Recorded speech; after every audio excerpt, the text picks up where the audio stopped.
Il Mediterraneo doveva unire le sponde, questo era l'ottimismo degli anni 90 che era durato ancora nel primo decennio di questo XXI secolo.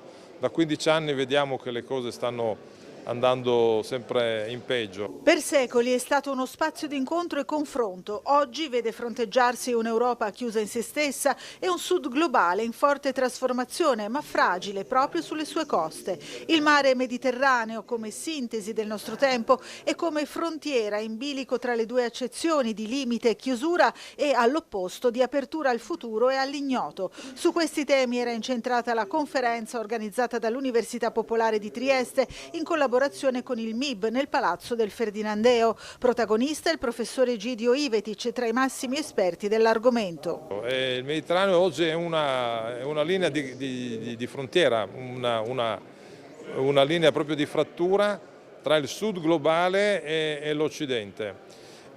Questa è la situazione.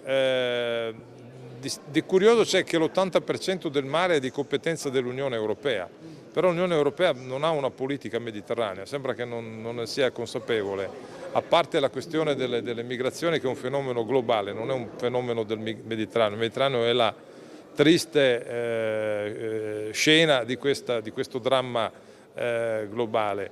Quindi i problemi ci sono e purtroppo non vengono affrontati come meriterebbero di essere affrontati, soprattutto per i paesi che vivono, che fanno parte del Mediterraneo, l'Italia per prima.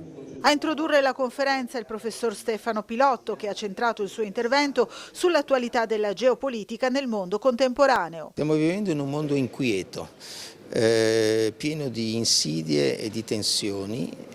La geopolitica ci aiuta, è una disciplina che ci permette di analizzare con attenzione tutti questi fermenti di dispersione che esistono. L'Unione Europea ha un ruolo specialmente in Europa, quindi nel Mediterraneo, ma non è l'unico ente, l'unica istituzione che interviene in tutto questo.